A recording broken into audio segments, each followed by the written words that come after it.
which it stands, one nation, under God, indivisible, with liberty and justice for all. Let's bow, please. Our Father and our God, we bow at this hour again to give your name glory, to give you honor, and to thank you, our Father, for all that you have done on our behalf. And we recognize, our Father, all of your gifts and graces that we have received from your gracious hand. Thank you for this time now as we have come together to share in this school board setting. And Father, your blessings upon every school board member, their families. Bless our system, and not just our system, but bless children and systems all over. And Father, we pray tonight, this afternoon or this evening, that you will give us of your mind, give us of your spirit, give us of your heart, that every decision we make may reflect your glory and honor, that at the end of the day, you will be pleased with what we have done and what we have said. This we pray, and this we ask, in the name of Jesus, who is our Christ. And the people of God all say it together. Amen. Thank you, Reverend Christian. I'd like to welcome everyone here tonight, and at this time we will go ahead and entertain a motion to approve our agenda. The agenda is up on the screen in front of you. So moved. Motion made by Ms. Ayler, seconded by Mr. King. Any discussion? All in favor say aye. Aye. Any opposed? The motion carries. And the consent agenda is basically just approving our minutes from the September 12th board meeting, so I'll entertain a motion to approve that. I so moved. Second, motion made by Ms. Carter, Second. seconded by Reverend Chris. Of course, there is no discussion. All in favor say aye. Aye. Any opposed? The motion carries. At this time, I'm going to turn it over to Dr. Smith for our stakeholder recognition. We have two groups tonight we want to recognize, and the first one is really the entire staff at Middleton High School. But particularly, there were a lot of, about 12 people or more that really jumped in one day when we had a medical emergency, probably one of the most severe medical emergencies we've had in our district in a very long time. And they took action, they took controlled, organized action, and it ended up being a situation where it was the best it could be when the student left the property. Safety is our number one priority, and crisis is something we always want to be prepared for. And this was a situation where the preparation, the knowledge, the team that was in place, they had to use the CPR team and the entire crisis team, both teams.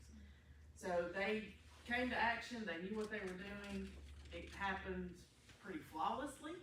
So we want to recognize, if Ms. Stallings and Danielle can come up, we want to recognize the CPR and crisis team and the entire staff at Middleton High School for the work they did that day. Appreciate y'all so much. Very proud of them, I'm telling you. Thank you. Thank you. That picture? Yeah, I'll bring it. Of course, Ms. Danielle's our nurse, and she had to take the lead on most of that. And Thank and y'all that's for letting us have a nurse. the benefit of having one on staff. Yeah, it was definitely a team effort, though. I couldn't have done it without everybody there, so. Next, we're going to have, hold on. I guess I need to come do part of this. I don't know about this part. Okay. Each year, you know that we all go through many, many steps as a board, from evaluating other boards, being evaluated, attaining your levels. Jennifer just attained level 3, and there's a lot of things that we have to do as a board to be a board of distinction. It's not something that everyone just gets easily recognized for. There's a lot of work to it. And we have received our 2023 through 2025 Board of Distinction plaque. And this is a lot of work. It's a lot of work that you put into it. It's the dedication that you show. So we get to display this proudly as a board. It is definitely an honor and a lot of work to be a Board of Distinction. You're to be commended for the extra work that you put into it, because you don't have to do that. So, And there's only about 30-something boards across the state of Tennessee out of 141 that actually made board distinction. So, you know, appreciate y'all. at the end, let's all stick around and take pictures of that.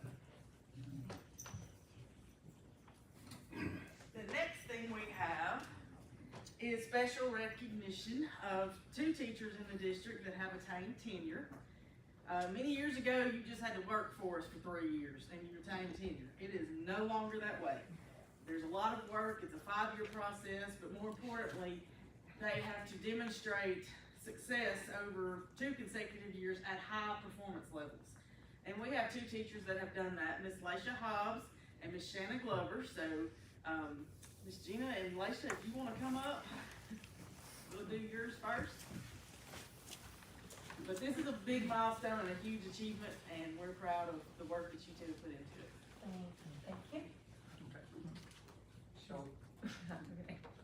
correct one? Yes. Okay. That's all right. Thank you, Gina. I can say something about it, can I? Absolutely. I'm not gonna let you get off that.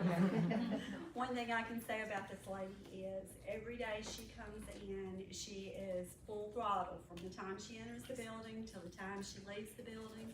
She's a ball of energy, she's creative, she loves her children. And I think Mr. BT and Easton and Molly Kay are very proud to have her as part of their family. And she is definitely an asset to our family at BES, and we greatly appreciate everything she does every day.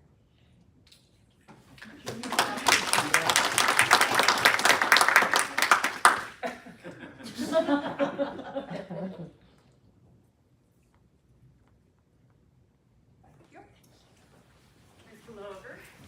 Mr. Crocker couldn't be here tonight, so I'm gonna speak for her, and she doesn't want to speak. So, Ms. Glover teaches culinary. She's actually taught several different things in the district, and she likes change. She really likes change. But she's our culinary teacher at Central High School, and she has brought a lot of creativity to this.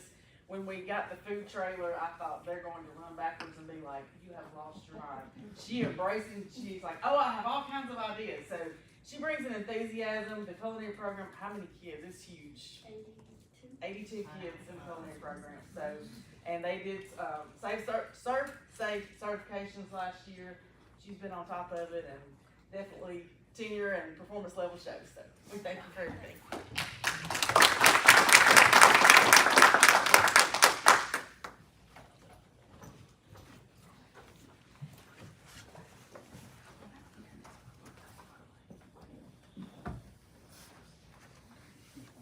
Yeah, we'll jump in policy. We have 4 policies tonight. They are all TSBA model policies. The first one is about sick leave.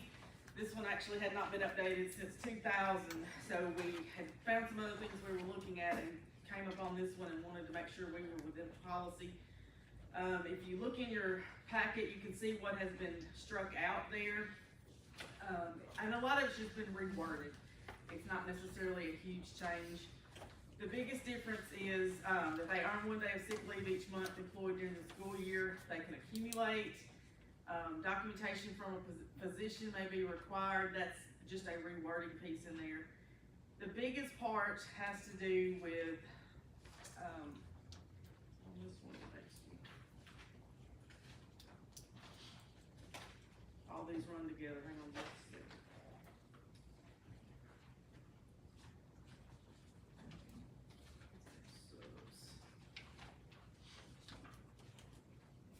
There it is. Okay. On the part on line 18 and 19, it says a substitute teacher beyond the 20 days must have a certificate or permit. That has been removed. The legislation did that basically because of the teacher shortage. So that's the big difference in this one. That is model policy. The next one is personal and professional leave.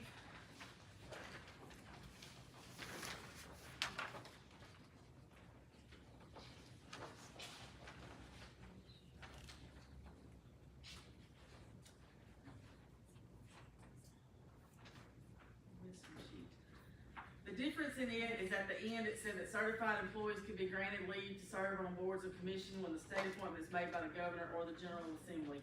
They have removed that. That is the only difference. It's been on both. This might be the working copy. The third one is substitute teachers. The difference in this one is On the second page, at the bottom, number 1 and 2, retired teachers may substitute on 120 days per year without loss of retirement benefits. That has changed due to the new legislation that retired teachers can come back at 70%. So that's why this one's being taken out.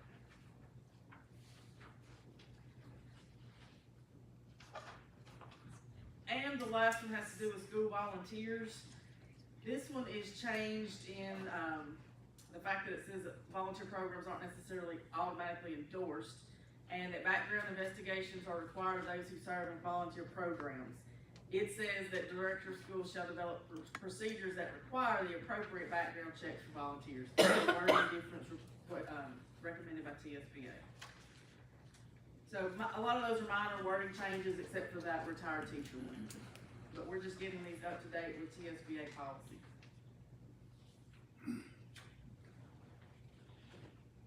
And we can waive the first reading, correct? So, I'll entertain a motion that we approve all 4 of these policies, or policy of changes.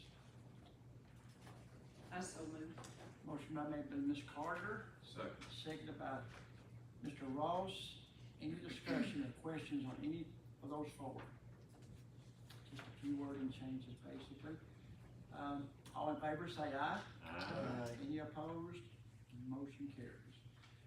Okay, next we're going to legal compliance. The next one is the annual legal compliance. We have to do this each year. Basically what it says is that our policies follow legislative requirements. It says that we're not doing anything outside of state education laws.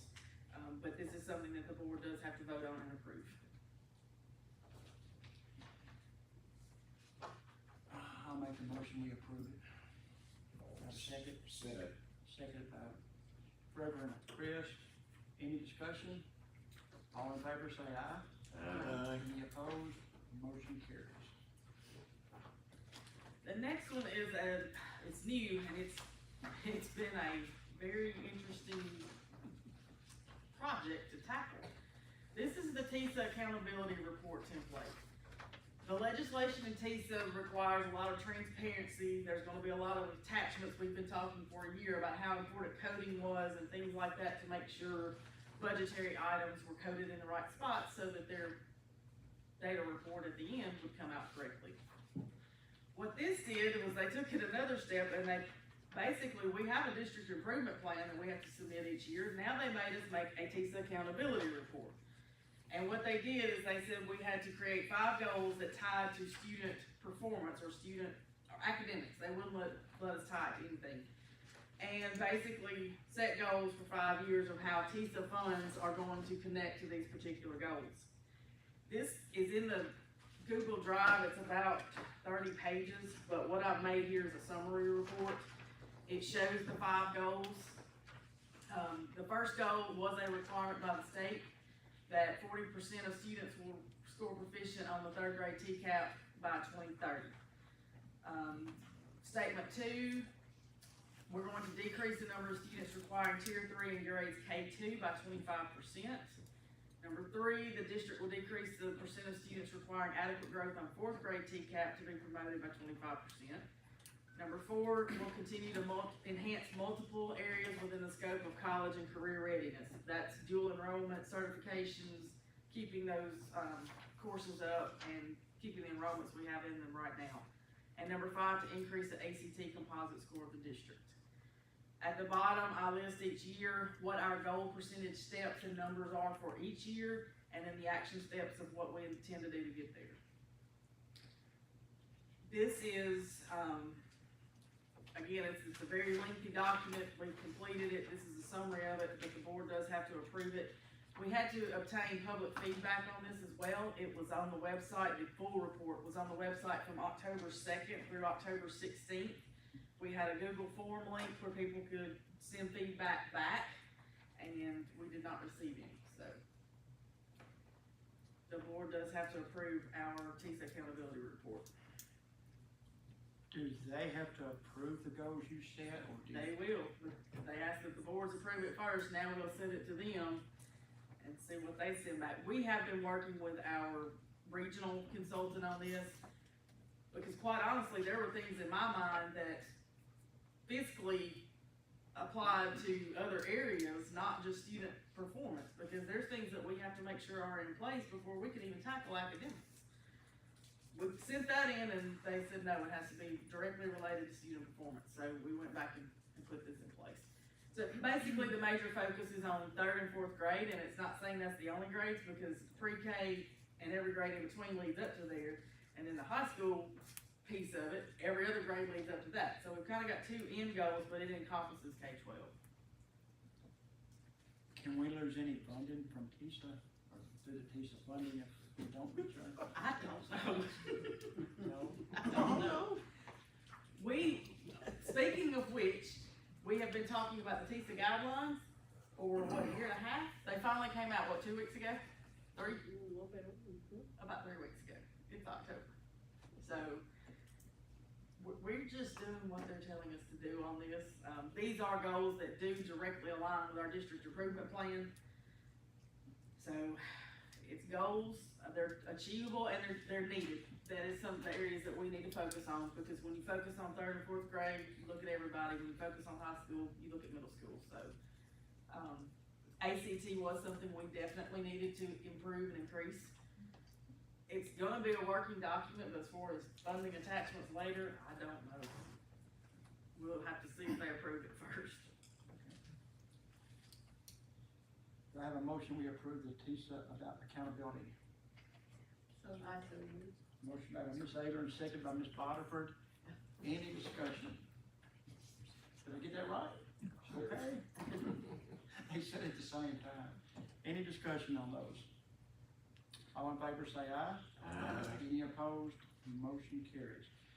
Next is our legislative update. I was gonna do some of the resolutions that the board of directors went over a couple of weeks ago in Nashville, but I want Dr. Smith to review them and give her recommendation on what her recommendation is for us when we vote on delegate assembly next month. So we'll still have a meeting that we can go over them before our state convention. So, but I did find it interesting in our fall district meeting. If you remember, we only had 2 questions that they asked us. I thought they were pretty much cut and dry. Should the General Assembly clarify in state law that local boards of education have the authority to determine the qualifications needed when hiring a director of schools? And the second one, should the General Assembly lift the memorandum moratorium on the creation of new special school districts and allow a school district the option to convert to a special school district? It was overwhelmingly in favor of both of these across the state, but for some reason TSBA didn't think we understood the questions right, and they wanted to throw them out and not do it. But there were several board of directors, including myself, that said, that's what we voted on, so we're gonna move forward. So that's what we did. So we're gonna, and the board of directors, we're in support of that. So those 2 will be put on the resolutions, but Dr. Smith will go over those this month, and we'll review them. And I don't know if we wanna go ahead and do our delegates for the assembly tonight and be done with that. Even though it's not actually on the agenda, it still falls under legislative update. So, as always, I'll take volunteers to do it. We need 3. Does anybody remember who did it last year? Thank you. Well, I missed last year, so I'll be one. I don't mind doing it. I'll be one. I've done it several years, I don't mind if someone else wants it, that's fine too. Same way, I'd be glad for somebody else to do it. Yeah, y'all wanna appoint, yeah, that's perfect. Any of the other. Make it, he cannot He do it. deserves it. And if he cannot do it, Brad, do you mind? I'll do it. Okay. Everybody needs to enjoy that. It can be very interesting. Especially if the clickers don't work right. And it can get your blood pressure up, to say the least. Okay, next we have our committee reports, and the only committee that met this past month was our budget committee, and at this time, I'm gonna turn it over to Mr. Ross. Yes, the budget committee met last Tuesday, and we have 2 budgets and 8 budget amendments to submit to you this afternoon. These 8 budget amendments are quite a did more than we usually have, and as slow as I talk, y'all probably gonna get tired of listening to me through them. But anyway, the first one pertains to Fund 177, which is our capital improvements fund. You remember last year we toured the schools and looked at the various things that needed to be done. Christie's looked into everything, and work has begun on that. We agreed and voted to transfer $4 million from our reserve fund into this capital improvement fund. And work has been done. I know at Bolivar Elementary, we're gonna start on Central and Walkway cover, and at Whiteville, there's probably a whole lot more. I think we've been using some ESSER funds to kind of soften this a little bit, but anyway, this budget indicates that beginning this year, we still have $3,541,153 and 92 cents, and that's our starting point, I guess, for this year with the capital improvement plans. The next one, make sure I don't get on the wrong one, Christy. The next one's Fund 142, our School Federal Projects Fund, and the state had some competitive grants to work with approved vendors to implement high quality, provide the instructional materials and TD for math teachers. This is the second year of this grant, and I think they're helping us as we move into our new math edition, among other things. It's real difficult to find real high quality math teachers these days, so I see this as being a worthwhile endeavor. But anyway, we're moving $71,250. The state is transferring that into our budget. Those are the only two budgets that we have. Do you want to have a separate vote on the budgets? Yeah. Okay. Any questions before we vote on either one of them? Chris, you'd be glad to answer if you do. That comes as a recommendation from the Budget Committee, so I'll entertain a motion for a second. Second by Mr. King. Any discussion? Any questions? All in favor of those two budgets, say aye. Aye. Any opposed? Motion carries. Okay, the first amendment is from Fund 143, which is our cafeteria can. I think this is just mainly to correct something that was left out of a previous budget, maybe that we voted on. But anyway, we are going to need to increase the amount of accounting charges that are coming out of this fund. We have 3 people from the accounting department that are at least partially dealing with this. And if you look at the figures up there, the current budget calls for $19,005, and we need to increase that by $15,809.83 to help make sure that we have enough money in that account to pay those people. The second part of it, in the second line, office supplies, there were new printers and ink cartridges that were purchased for all of our schools, and as with everything else, the cost of those things have gone up a whole lot more than was expected, and so we need to put some extra money into this line item for that. So it will be an increase of $3,200. I think there's a little bit, maybe about $500 also, that would bring it up to, as I said, the $3,200. The next item, the water and sewer, I think it's safe to say that our sewer has been flushed. If you look, we had budgeted $3,500 for that, and Lisa said it usually runs about $3,000, so we are going to have to increase it by $5,400, and the reason being, I think, is because there's some leaks that were discovered. One at Bolivar Elementary and one at Central High School. I think the one at Central High School was leaking for quite a while. That's why the drastic increase there. But Randy is working with the city of Bolivar, and I think the last report was we're going to get some relief on that $5,400, which is quite a bit more than was budgeted for it. So anyway, that is that particular one. Does anyone have any questions on that one? The next one is a general purpose fund amendment. As you know, we lost the head of our HR department.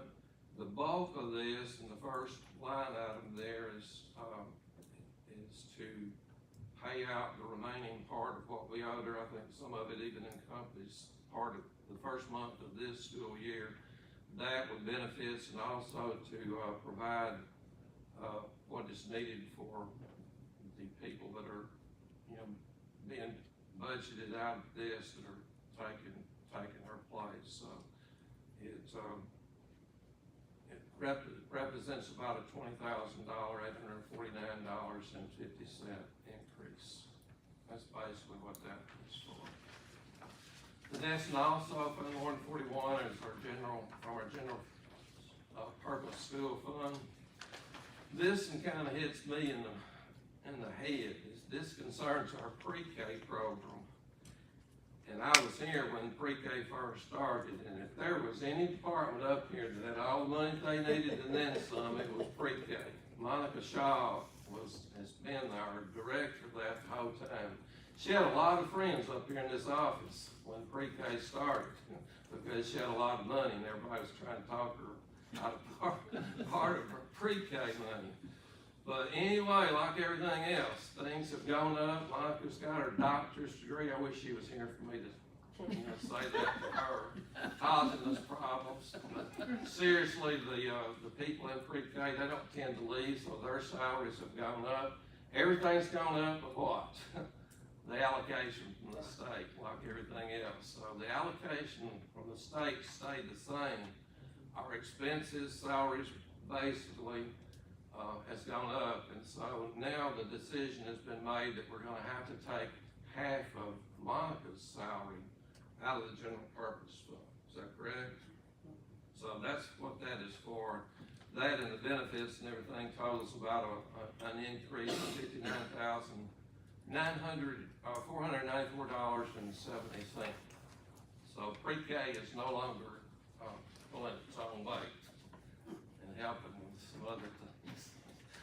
But anyway, the next one also is a general purpose fund amendment. This concerns our SPEDs, and it's basically necessary because there was an omission in the original budget that we approved. Something was left out for our teacher, our SPED general purpose teacher assistants, and it was not going to be enough to probably pay them. It was not going to be enough for us as a system to meet maintenance of effort. It's something that we have to do. So the bulk of that is for the teacher assistants, and it constitutes an increase of $86,380 that is added to that, or coming from that budget. The next one is our coordinated, it's also a general purpose fund amendment, but this one concerns our coordinated school health program. Candace, used to be Woods, I don't know what her name is now, I think she's married, right? But anyway, this is mainly to help all the schools have field days. I say all of them do, most of them do toward the end of the school year. She provides some equipment for the school days, the field days, and she also goes around to each school, her and her team, and does health screenings each year. So it's become necessary to increase the amount going to that department by $2,000. The next one is the COPS grant. I think they've got more names than that for it up here because it's a grant. It's real hard to administer. And this has come before us a couple of times. I asked Christy what the name of it was today, and you don't want to know. But anyway, we just continue calling it the COPS grant. But this is the grant in 2021 that we approved for Randy Hill to apply for, and it's a good grant monetarily and everything. I think we were awarded about $589,000 $843. But the thing about it, it does require a 25% match, so that is $147,461 for us. Now, basically, what we are using that for, or has been used for, is intercoms, Bolivar Elementary School, and Hornsby. Well, they have cameras, and also HES, MES, TES, intercoms and cameras, basically what it is. It's got more money than we originally thought it was gonna be, but our match, well, I think I said this, is $147,000 plus last year, and last year we spent $361,895.68 on it. So this is basically transferring that money into our budget. The next one is related to the COPS grant. It's in and then transferring it out, and this basically covers our match for the COPS grant for this year, which is $62,000, and I believe this is the last year of that grant. We hope so. We hope so. Never known a woman to not want to accept money. For Bolivar Elementary's sake, I hope it's getting close to the end. And I called today wanting to know when your intercom was going to be finalized. I think that's, from discussing with Chrissy, that's part of the frustration with the project. You're dealing with vendors, not really having any, hammers to put over their head or anything. So we got a lot of equipment that's not been installed. Is that correct? Yeah. Lisa? I think it's making sure that what comes first, the chicken or the egg, am I correct? There's some things that aren't talking to one another, and I'm not a maintenance person. I think the biggest delay is we can't get them back here. Okay, There's those traveling groups. I think the last group come out of North Carolina or somewhere. It's just getting them back to finish the installation. Anyway, I think it's worthwhile, will be in the end anyway. I have faith that everything is installed and whatever. The next one, I guess, is the last one, is the part about the governor's safety money that he's sending to all of our school systems. And this is also concerning our general purpose fund, and it's basically putting this money into our account. This, as I said, pertains to school safety. A big portion of this, I understand, is been spent maybe like $101,740 to help ensure that all of our doors are locked on schedule and that they remain, on schedule. Chrissy's talked to us about the repercussions, as the people come around and check and make sure the doors are secured and so forth. Also, I think 3 schools have this Raptor visitor check-in system. I know Grand Junction does, and Mr. Chris knows about that because we were at an event down there and he left his driver's license in the car and they sent him back after it. So they're pretty diligent. But what this Raptor system does, it scans your ID and it prints you out a visitor badge. Unless you're a sex offender or something like that, and then I guess the cops come and take you away or something. But it prints out the badge, and it, of course, tells who you are, and I think they can put in there where you're going to, which helps allow the principal and everybody that needs to know who's in the building and, hopefully where they're at. So, anyway. And then about $24,000 of this is, I guess, in the process maybe of developing our ID system, badges and so forth. Is that correct? That is in the process, or what? Yes, we're trying to get to where every employee for sure has an employee badge. We do not currently have that. What we have is what's in school developed. But we're looking to pilot entry systems at the 2 high schools first, because we have to have locked doors. But at a high school, as you know, there are multiple entrances, there's multiple pathways kids are walking through. Somebody's supposed to be at the door if it's not locked, if there's a lot to it. What we've talked to several people about was a badge entry system where students' badges would unlock and lock the exterior doors from 8 to 3, and then we could turn it off. What's happening now is every time, let's say a child has to go from the band room to the main office, they have to go through a door, they push the button, somebody in the office has to go push a button and let them in. The secretaries are spending a tremendous amount of time just monitoring that system. So it's safety because we can tell who did what at what door, exactly what time. We can monitor everything, we can shut everything down immediately with a click of a button. No keys to worry about, anything like that. So there's a huge safety piece to it, but also there's a benefit to the secretaries to free up a lot of their time to be able to do what they need to be doing instead of pushing buttons. So we're gonna pilot it, hopefully. We haven't got a quote yet. We've got a preliminary one, and that's what we're gonna try first and see if it works, because those are the two places where we have the most exterior door entrances. I think this, governor's money, you know, is allocated amounts to about $40 per student, which is not enough, but it's very much appreciated. And it's like Reverend Chris sometimes says, it's a shame that we have to be concerned with so much, you know, safety stuff in our school system, but that's the world we live in today. So, any questions? Did I make everything real clear as mud, especially the cops grant? That rapid system, is it going to be in every school? It is in every school. It is. This money is to put additional ones, I believe, in the 3 largest schools, so that, because if there's a lot of people coming in, it backs up the line, so if they have 2 systems, they can do it quicker. Okay. I didn't know that. But every school is supposed to be using it. Any questions? Let's submit that from the budget committee. Comes as a recommendation, do I have a second? I second. Second by Ms. Carter. Any more questions or discussion? All in favor say aye.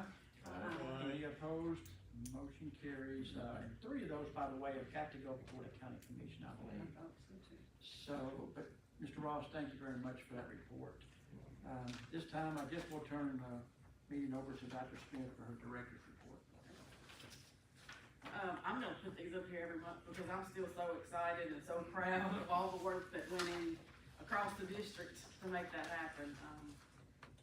I believe we're still on the right track to make even more improvements, and I'm still just ecstatic over it.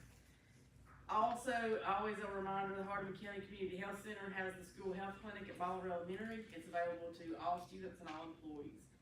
Spread the word on this. I'm not gonna say they're not busy, but they could handle a lot more volume of our people, and it's a lot quicker sometimes to do that. So just keep that in mind, that spread the word to employees and students. Couple of updates on capital improvement projects, one being the Hope Street Future Ready Center. It is definitely coming along. It's not really close to being done, but it looks better. The drywall is in. You can see what a difference it made just with changing the drywall. We're still waiting on ceiling tiles, cabinets, flooring, that type of stuff. Windows have been installed, and it made a huge difference in the way it looked. But that is still scheduled to be open in December. We hope to have an open house in December and begin full operations in January. And it is still on or below budget. That is an ESSER project. The next one, the Hardeman County STEM Innovation Center that Ms. Dina is running, is now getting visitors. Several schools have been over there. It's just an energetic, fun thing to do. The kids look forward to getting out of the building. They get to go do things. There's one activity she's doing. They're not only doing math, they're reading, they're learning measurements, they're doing all kinds of stuff. So we're really excited about the things that are gonna happen at the STEM Innovation Center. I have been working with ESG to look at things that we need to look at Central High School, very similar to what we did at Bolivar Elementary prior to when we were doing the window project. And they've had a group come out, we've taken some pictures, we've looked at the most critical needs. I believe at Bolivar Elementary, a lot of it was more energy efficiency, cosmetic, and things like that. At Central, we have some real needs in terms of, there's pieces of that facility that are just not anywhere up to par. You can see kind of how it looks on that with the green. It's faded, it needs a lot of paint, it needs a lot of cosmetic update. So they've done some renderings and, they haven't finalized any of it yet. These are some of the ones that we kind of chose that we thought looked better, but they sent us some ideas of what it could look like if we do something very simple like we're doing at Bolivar Elementary. That is nothing other than a covered curve, I guess you would say, against what we already have with a simple brick sign. So not expensive, but a huge difference in the way that the building would look. This is the bus ramp. It's not gonna let me blow it up. You can see that we put plywood over windows and painted it green about 15 years ago, and what it looks like, that awning has been hit by buses, it's dented and bent and everything under the sun. And this is what it would look like just simply painted brown with a new roof. That also has new windows in that guidance area on the right. Makes a huge difference because right now a lot of those are boarded up. This is the inside courtyard, and the tree is dead, half dead. It's not completely dead, it's half dead. You can see just the paint in the windows and how bad it looks. And this is something that it could look like out there. Big differences, not big projects. That one I hope to go faster than Bolivar Elementary, simply because it is a lot more cosmetic. Bolivar Elementary ended up being a lot of construction pieces to it. So that is an update on capital improvement projects. I did talk to TLM today about the Bolivar Elementary project, and it is still slated to all happen next summer because of all the issues that came up. They will have to be off campus that entire summer. Hopefully walk back to a totally different campus. Not what we wanted to hear. We wanted to see a lot of this done at Christmas, but it is what it is, and that will be a construction project next summer. We had the Hardeman County softball tournament for middle school on September 30th. We had 3 teams participate: Middleton, Bolivar Middle, and North Hardeman. And North Hardeman won a very much nail-biter game that they finished in that. The next thing that has been brought to our attention to at least discuss is clear bags. And I believe some of the SROs brought this to an administrator mainly because of the lines and delays at ball games. As you know, both of our high schools during basketball pretty much check bags before the metal detectors in both entrances. And it can get backed up and it can take a lot of time. They suggested clear bags. There's a lot that goes with, let's talk about what does a clear bag do. One being, does it deter people from attending? Does it keep people from attending? Are there people who couldn't get access to this? Because I don't want the community to ever feel like they're in a situation where they don't have the means to attend an event. At the same time, there's a safety issue, and this would possibly deter people from bringing things in. It could limit them from bringing things in, and et cetera. But one of the things, there's a lot of districts around us, Jackson, Tipton, several of the other districts do require this. A lot of your professional sports, concerts, colleges require this. I don't think it would be totally unheard of. It's just a matter of, is it something we want to continue to research? This is something I found. This is actually the Canes Riverwalk Center in New Orleans. They offer not only a clear bag option, but also a non-clear bag that's very small, like a wristlet. Not many men carry bags in with them, but women do, and a wristlet, a lot of them may have it, well, they're about this size. That's something that is a possibility of allowing that's in lieu of a clear bag. Another thing we talked about was having 2 lines. If you have a clear bag or a wristlet that can be checked quickly, you can go through this line. If you don't, you're gonna have to go through this line and it's gonna take longer. Maybe a middle of the road approach to that. But it was brought to me, it's been brought to me more than once. I wanted to bring it to you and see if it's something you want us to continue to research and bring a proposal, or if you think it's too much of an issue that would prohibit people from attending sporting events. And this would just be for sporting events, and more than likely just for the high schools. Would this, the clear bag take the place of the metal detectors? I don't know. we bought the metal detectors for that purpose, I would say we use them. But as it is, well, I know a lot of times the person goes through the metal detector, the bag goes to be checked because they set off the metal detectors. Yeah, at Middleton, you give them your bag. Yes. As you go through the middle. Have we had a lot of problems going in besides the back of the line, or? I haven't heard of any findings, really. I have no problem with going to the clear bags. It's never deterred anybody from going to a concert, NASCAR race, college football game, baseball game. I mean, you just comply to it or you don't go in. Well, the concern I'd have would be getting the word to everybody. Well, this is something definitely it would take a month at least. And if you don't do the clear bag, you go through the metal detector. If you have a clear bag, you don't.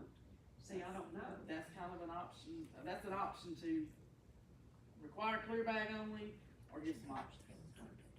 I like the options. I think we should go through it. Yeah, I think the metal detectors. Just a clear bag to keep them from going through it. I know we bought 4 metal detectors, so we have the ability to run 2 separate lines at each hospital. One, if you've got a clear bag, you're gonna move faster. If you don't, and you can limit it to something like the size of a wristlet. I mean, it would be very difficult to put a weapon other than something like a knife in something like that. I've only been to one event where it was, well, it wasn't really required, but if you had the clear bag, you could go right in. And if you didn't, you had to leave everything you owned in the car. So I'm for it myself. And I think more of it's coming. Again, it's unfortunate we have to think along these lines.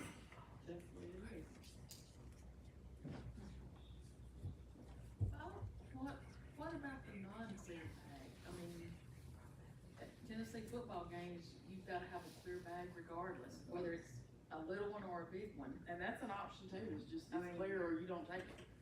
That's, when we go to, I mean, it's a clear bag, period. So I don't understand the non-clear bag. To me, that defeats the purpose.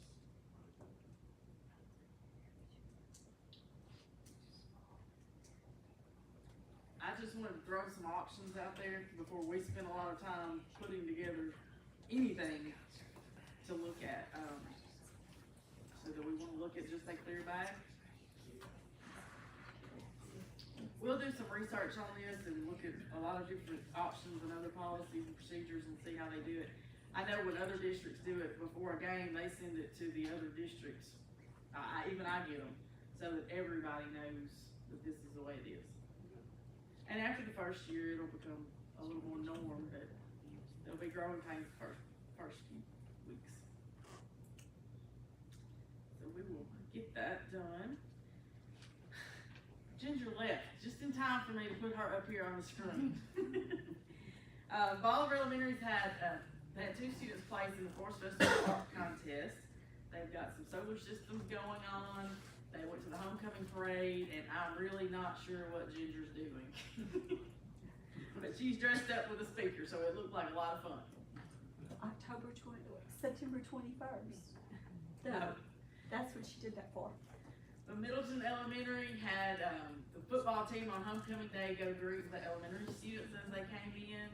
They had golden ticket winners getting ready for Harvest Festival, and then they had some Johnny Appleseed Day in the library. Whiteville Elementary, Ms. Courtney was doing more safety trainings with kids or safety talks with the students. They had a retirement party for Mr. Jeff. If you've even been to Whiteville, everybody knows Mr. Jeff. He recently retired. Students were in the book club. One of the local civic organizations made cupcakes for those. And Ms. Sane and Ms. Miller attended the Ron Clark Literacy Conference in Jackson a couple of Saturdays ago. Hornsby Elementary was doing magnifying nature walks, fire department visits. They had a career day where students either dressed up as someone they wanted to be or dressed up as a character or a person that would be in a career. And on the bottom left, you see a sign that says highest teacher attendance of the month. We started this year, we had the sign made, we had 2 or 3 signs made. And each month, the school that has the highest teacher attendance, the lowest teacher attendance absentee rates, are gonna have the sign put in there on their campus as well as treats. Last week they got donuts, last month they got donuts, and tomorrow I will deliver the next one. But Hornsby had it in, for the month of August, and they also have it for the month of September. So, we've kind of put that in place, trying to help mitigate some of our teacher attendance numbers. Baldwin Middle School had several trips to the STEM Center down there, and for one of their homecoming days, they had switch roles. The teachers dressed like students, and the students dressed like teachers. Grand Junction had the marshmallow, build a shape with a marshmallow. One of the classes received dictionaries, and it would amaze you how many students do not know what a dictionary book is. They're used to Googling and things up like that. They did habitats and had a reading day for a reward. Well, what is the tiger down there? That's the habitat. Oh, okay. Is that a cat? Some kind of dog. Okay. Toon Elementary went to the library one day and had story time. The one on the top right is kind of amazing to me. Students seen what a rotary phone was and what a typewriter was. They visited the fire department. Oh, gosh. He looks kind of amazed. And tonight, they're having a glow pep rally for their basketball season, so that's something new and different. Middleton High School. Middleton High School's volleyball team won the regional.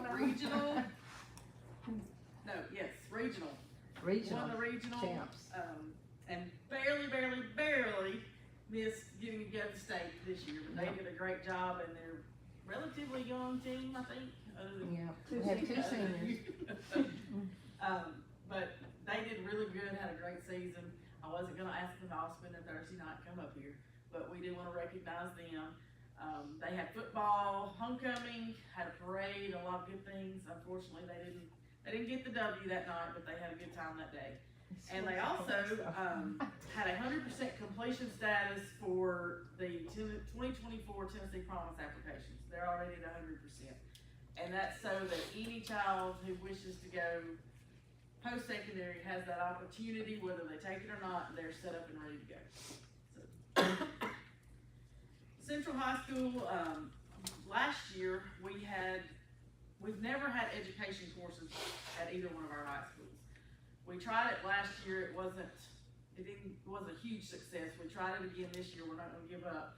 We have one section of it, but they have also started the Future Teachers of America Club back at Central High School. It's been a lot of years, but they did start that back, and they took a trip to the University of Memphis to see what it took if you want to be a teacher.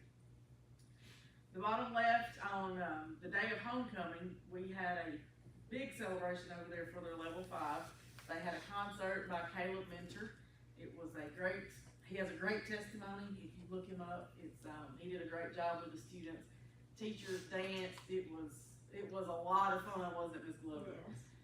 Kids had Chick-fil-A. We had a really big time. They deserved it. That was a very hard thing to do, and then we tied it in with homecoming. Their volleyball team was district runner-up. So we had Middleton as regional. Their volleyball team, I believe it was for the first time they'd ever placed in the district. So that was an accomplishment for them. And the top right, that's the FFA land judging team. And I guess until my child got into that, I did not know how big of a deal or big of a thing that is. They placed first in the district and second in the region. And 5 of ours in district were the top 5 out of 135 kids. So that was pretty huge. And then 2 of them were the top 3 in regional. And they go to state next month. And if they win there, then they go to nationals. So, a couple of other high school highlights. Central did win their football homecoming, 24-21. That was a nail biter game too. Again, Middleton Lady Tigers volleyball team regional champs. Carson Daniel placed second in the state in golf. Parson Howell is MVP of the week for the quarterback for Central on WBVJ. And Middleton High School is having an FSET account set up where, if you've ever completed a FAFSA, you know how difficult it can be. And they're setting a time up from 6 p.m. to 7:30 next Wednesday for parents to come in, and they will help them get that set up. So that's a great community service that they're doing for parents. This is a little comic humor. I was talking about the transparency of TISA and some of the other things that the state provides. This is something, Lisa went to a CTAS conference this week. She sent this to me, and it's a publication from the Tennessee Comptroller of the Treasury. And when I think about the TISA accountability report we had to do, when I think about the coding, and I think about everything else, I get concerned when I see this, and I wish I could blow it up, but I can't. If you look in the center at the very bottom, it says, what's in the community? It says we have 15 schools, 3 colleges, 38 restaurants, and 86 churches. 86 churches. I get a little concerned. Oh, my goodness. So, when I first saw this, I started reading across the top, and I thought, oh, here's some good information we can put out. And then I got to that part, and I'm like, I just closed it out. So, be careful when you read statistics and information. I need a little humor with that one. Who put that together? Tennessee Comptroller. You gotta be kidding me. So, that actually concerns me a lot with this TISA transparency they continue to talk about. It very much concerns me. The letter grades that are in these resolutions, it concerns me because I don't feel like they present all the information as factually as they should. Again, Board of Distinction, huge accomplishment. I believe we've been a Board of Distinction since 2013, I think is when I look back at that. I did put this in your packet for you to read later. This is the nomination of the TSBA School Board of the Year for this year. I thought it was very impressive myself. It wasn't impressive enough. I got an email today and we did not make it, but I think if you just read this, it really speaks to what we do and what we stand for and the things that you have worked for so many years together to make happen. And if you look on the very first page, together, this board, actually, this is the 13th, it's the 10-year anniversary, so it was 2013. This board alone together has 110 years of combined experience. So you can read that, but it highlights some of the things that you do, always with the kids' best interests and the communities at heart. So we appreciate everything you do. I thought this was a very good document. The Leadership Conference and Annual Convention is November 16th through November 19th. If you will, let Leah know in the next couple of weeks who wants to ride the van. That would leave on that Thursday morning. I believe it starts at 2 o'clock Thursday. And then would return on Sunday. I also put the agenda in your packets. All the information and documents, I try to get these in Google Drive at least 2 or 3 days before the board meeting, in case you want to preview things before we get there. I do want to give you some maintenance project updates. The gym at Grand Junction. Hang on. Where's Reverend Chris? I had something just for you.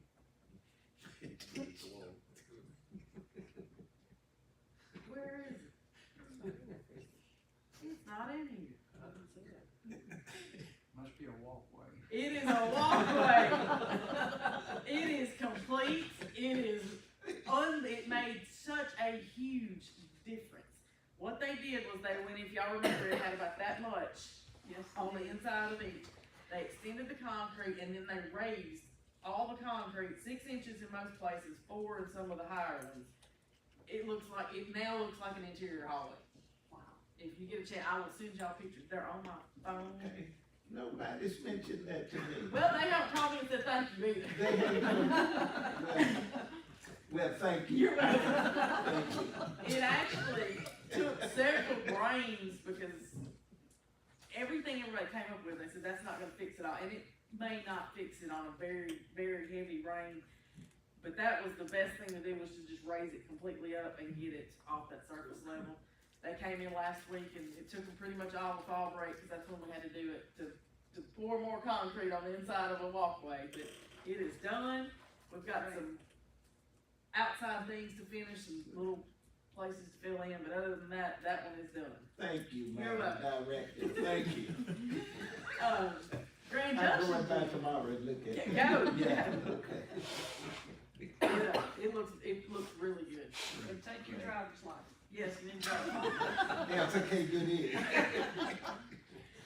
The Grand Junction gym, as you remember, the plywood, it's literally plywood underneath it, and the rubber flooring it's coming up as a disaster. We have gotten a quote. We can use a TIPS program, so it does not have to go through the bid process. That should be completed really, really soon. We're gonna go with the synthetic floor in there, so that's gonna come out of capital improvement project fund.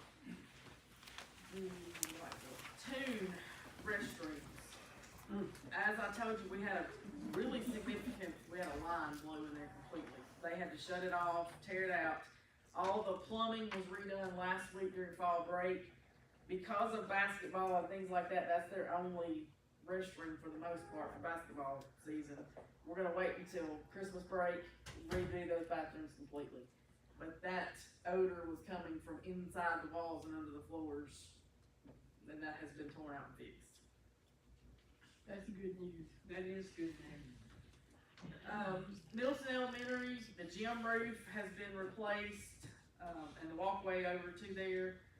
The cafeteria roof at Grand Junction has been repaired, and we have gotten furniture and stuff in for guidance, some of the guidance departments, the middle colleges, and things like that, so. In August, they had 211 work orders, and now they're down to 30. So maintenance has been on the road and busy, but I think if you just, we may need to do another walkthrough in January just so you can see the improvements. I think that's a great it's pretty idea for us to go back and see what they've done. It's exciting. We don't see it a lot of times because we're in it pretty regular, but lots of improvements have been made and things look a lot better. Public comment. Okay, are there any public comments before we adjourn? Oh, you look like you want to say something. I do want to expand on what Dr. Smith said about us as a board, and it goes beyond board distinction. I'm proud of the way that we conduct ourselves in our meetings when we have discussions, and all that came to light from things that have happened recently, most recently our work session we had last week. Just I'm embarrassed at the way some of the people acted in there and had to be called out, but I do commend y'all for the professionalism y'all exhibit. We've gone through 3 directors, many building projects, and we've all worked together to achieve one goal, and I appreciate each and every one of y'all. So if there's no public comment, I entertain a motion to adjourn. Motion made by Mr. King, seconded by Mr. Ross. All in favor say aye. Any opposed? Motion carries.